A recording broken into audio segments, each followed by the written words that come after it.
Hey everybody, I hope you had an awesome weekend. Mine was good. I ended up catching up on a lot of work, which was actually strangely satisfying, but I did squeeze in some pool time with some friends on Saturday, which made it feel a little bit more like a weekend. Anyway, that's not what you're here for today.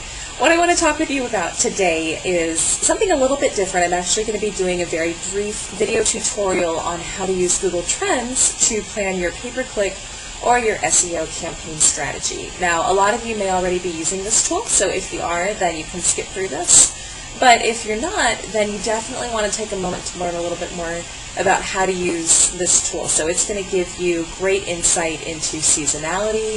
In keyword searches, it'll tell you rising searches related to your keywords that you may not already be including in your campaign. That'll help you take advantage of some new kind of breakout searches. So without further ado, here is your video tutorial on using Google Trends for your keyword strategy. Alright, so let's go ahead and let's dive right into how to use Google Trends to plan your keyword strategy. So the easiest way to get there is just going to be simply to go to Google and search for Google Trends. It's going to be the first link that shows up here.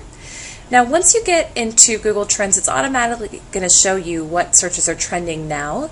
But if we want to do keyword research for a business, then we're going to go up here up top to the search bar. And so what you're going to do is you're going to type in keywords that you want to get some information on as far as how they're trending, what are related searches to them, so on and so forth. So I'm going to use the example of a dentist. Let's say that I'm a dentist and I want to launch a digital campaign, but I'm not sure what keywords make the most sense to focus my strategy on. So let's put in some keywords like just general dentist here. And everything is going to be separated by a comma. So we've got dentist. Let's do cosmetic. That's not how you spell it. Cosmetic dentist. Let's do family dentist. Let's do teeth whitening as well. And then let's do Zoom teeth whitening. We'll do Zoom teeth whitening here. That's a more specific form of teeth whitening, which one of my clients actually did for me. It was pretty cool. So here we go. We're going to go ahead and see how all the searches compare for these 5 different topics and keywords that we put in. Now, when you first see the results here, these numbers are going to default to global results, which we can see down here where this information is pulling from. If you're an international business, this is relevant. If not, which I'm only working with businesses in the United States, it's not. So we're going to go ahead and let's drill down to the US, and this is going to refine the results to the United States. Now, you can take it one step further, and of course, most dental practices are only focusing on a very local area. So we can go in here and we can pick our specific state, and you can also then break everything down by region as well if you wanted to look at a specific market area. So let's just assume you're a North Carolina dentist, and then let's break down these numbers a little bit and see what they mean. So one of the first good tools that I like to use for my clients is this forecasting tool up here. So this is kind of neat. So based upon previous online search behavior for every keyword, we can hit forecast, and Google Trends is going to tell us what the expected search volume is for every keyword over the next year.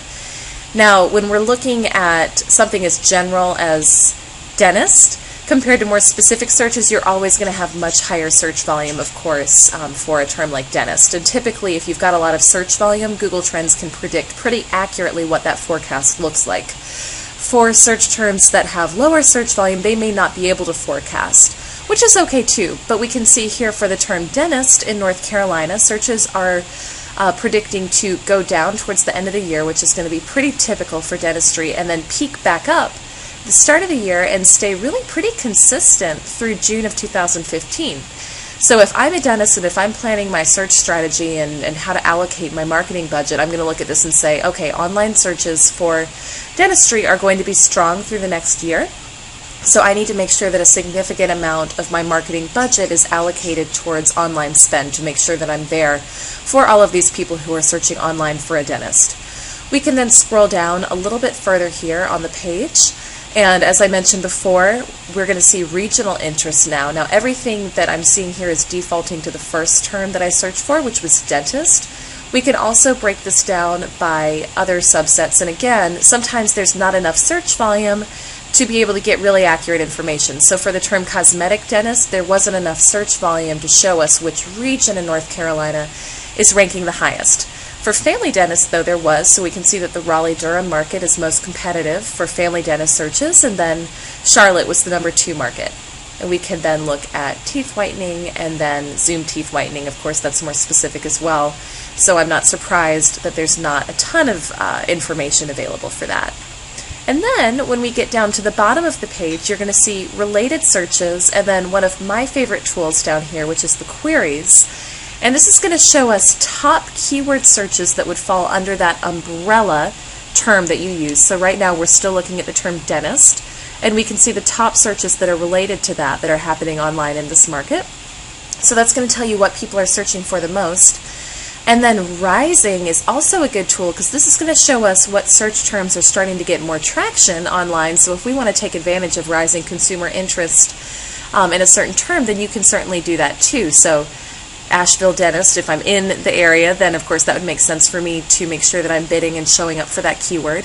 Dentist Chapel Hill, if I'm in the Raleigh-Durham Fayetteville market, that's going to be relevant for me, and so on and so forth. And this could also help you plan your strategy if you're planning on expanding your offices to see, okay, there's a lot of people searching for a dentist in Chapel Hill. Maybe I have a Durham office and I'm thinking about opening up a second practice somewhere nearby. So there's a lot of searches in Chapel Hill. Let's take a look at real estate in Chapel Hill and see if we can open an office there.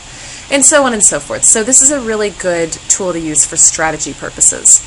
Now, one other thing that I'd like to show you is sometimes the numbers can be a little bit hard to evaluate when you've got a term that has so much higher search volume than the other ones, like dentist. So I'm going to go ahead and get rid of this so that we can take a little bit of a closer look and get some more meaningful information on these other searches. So this really changes the way the rest of that chart looks, because when I get rid of that term dentist, all of a sudden I see that teeth whitening, out of all of these other searches, is the top search. Now this is interesting too, and if I were a dentist, I would use this information strategically for possibly, planning a different campaign. So I might look at doing a branding campaign or a display ad campaign to advertise my teeth whitening services, as well as making sure that I was competitive on Google and on other relevant search engines for this term. This is a cash pay procedure, which is nice.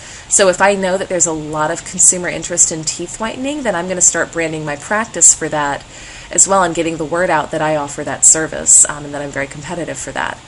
So this is, again, just a brief tutorial on how to use Google Trends. You can certainly dive in deeper and get some more information out of it than we looked at today, but this is the very basic way that I would start using it for planning your keyword strategy. Feel free to contact me directly if you have any questions on how to use this for your own business, and I will be more than happy to help. Thanks, guys.